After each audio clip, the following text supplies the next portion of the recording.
Leah, I'm already thinking about all the delicious treats I'm going to eat during Christmas. There's a lot to tackle there. Yeah, I say Christmas, I mean all of December, really. Yeah, well, right. I read on average, people are going to like 10 holiday parties this year. Amazing. Or like Not this enough. month. Just kidding. It's a lot. It's a lot. And the truth is, though, a lot of us maybe get nervous when this time comes, especially if you're trying to make some lifestyle changes. So if you're a little worried about maybe overeating or going to these parties, that is why today we have Kim Hyatt with us with Beebe Healthcare. Kim, thank you so much for being here. Thank you guys for having me. It's good to see you guys. Yeah, we great love to talking see you again. to you. Yes. So we made it through one holiday so far. We've got several more to go. That's right. It can be a very stressful time for a lot of people, not just patients that are on a surgical weight loss journey, but a lot of patients or people in general that are looking to maintain their health through the holiday season.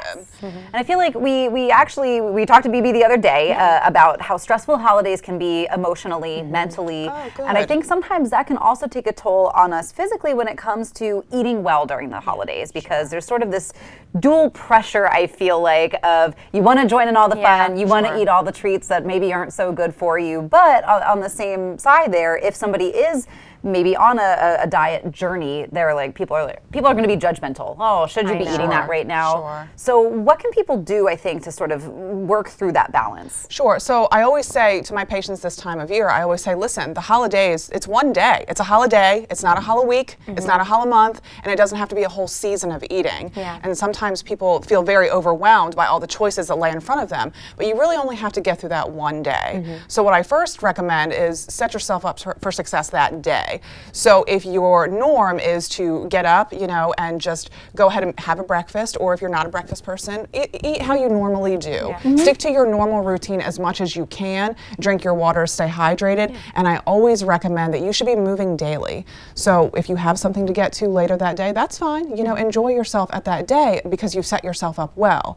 I do not generally recommend to my patients that they skip the meals earlier in the day so that they can eat more at a later time.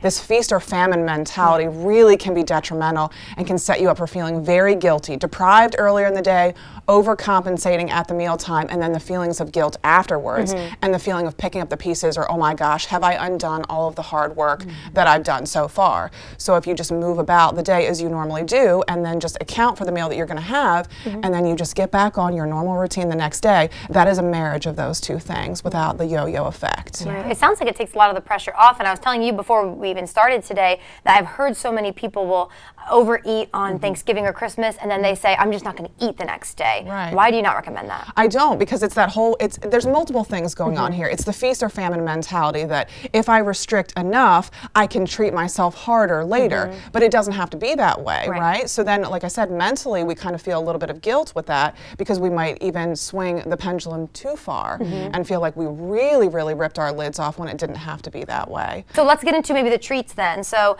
if, neighbors are going to be stopping by homes, they're going to be bringing treats. Can you still, whether you've had surgery or whether you're just making some changes, can you still enjoy those treats? Of course you can. And I don't think that anybody that's on a health journey, and a health journey isn't always a weight journey. So it could be other things like cardiac issues, blood pressure issues, other things, diabetes. There's multiple conditions that people are trying to navigate this time of year. So you can, of course, have any treat that you want to. Any decision is ultimately yours. And you can always accept those things and not necessarily consume the whole thing, right? So you can either freeze, give away to others, say thank you so much. If somebody says to you, oh, I made your favorite thing this time of year, or one bite won't hurt, or aren't you going to enjoy this? I know you love it so much. You can kind of navigate that by being like, thank you so much. I do love this. I'll have a little bit, when I'm ready for it, or thank you so much. And you can disperse amongst others around you. That way, it's not just sitting there right under your nose. I feel like that's great advice, especially as I know, like the aftermath of the holidays. We hit Christmas, we hit New Year's, and then all your coworkers bring in all those leftover treats. Right. And we love it, but we also feel guilty. Right, exactly. And I think there's also this huge pressure of like not wasting anything too. So I think you're right, taking that pressure off ourselves is helpful. Yeah, and I recommend it. I mean, I recommend if you do have a particular relationship with a certain food or a thing and you're not going to be able to say no to that thing, or you feel guilty not finishing it in its entirety, then it probably isn't a good idea to just keep it right there in your environment, because because you know you're gonna be thinking about it and go back to it, and then the guilt sets in afterwards. Yeah, I think it's a great point. I mean, if someone is maybe trying to be sober on the holiday, we tend to support that. And okay, we're not going to bring that up to you, so maybe we should just try it this year. If someone says no, the answer is no, and you don't know what they're going through. And if someone is going through something maybe right now,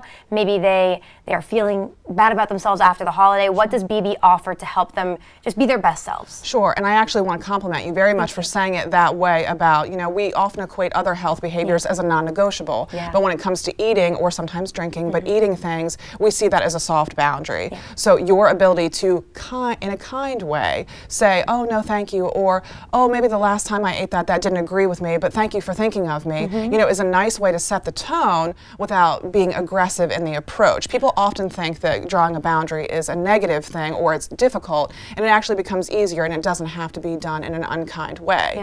So a lot of what we do in the program then, when we have our patients that come in who are looking for help, now not everybody is opting for a weight loss surgery or quite understands if that's going to be the right weight loss option for them.